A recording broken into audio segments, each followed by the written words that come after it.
السلام عليكم ورحمة الله وبركاته. اللهم صل وسلم وبارك على سيدنا محمد وعلى آله وصحبه أجمعين صلى الله عليه وسلم. معلش يا جماعة الصوت بس عندي برد. تعالوا النهاردة نعمل مع بعض إن شاء الله حاجة حلوة قوي. ليالي لبنان سهلة وبسيطة وروعة بصراحة. معايا هنا كيلو من اللبن،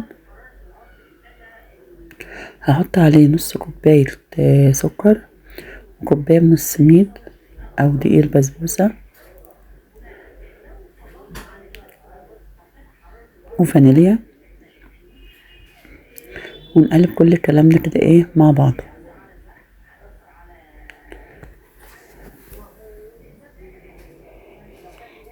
هنحطه طبعا على النار ونقلب لغاية ما القوام يكون تقيل معانا.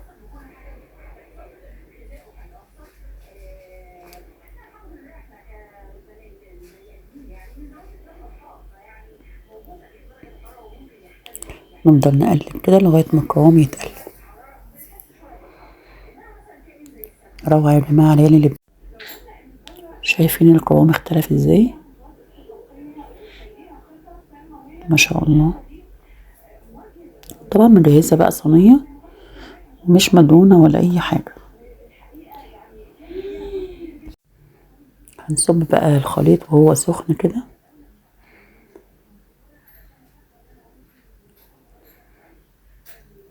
ونفرده بقى في الصينية.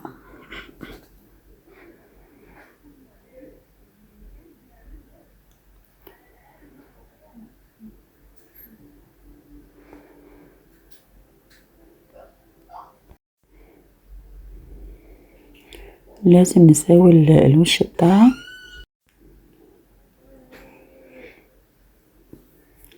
معايا هنا بقى القطعة من القشطة، بس طبعا الجزء ده متصورش. حطيتها كده على الوش، وكمان حطيت مكسرات، اي مكسرات موجودة بقى عندكم. طبعا عندي شربات بقى، يعني كوباية سكر على كوباية مية، عصرة ليمون،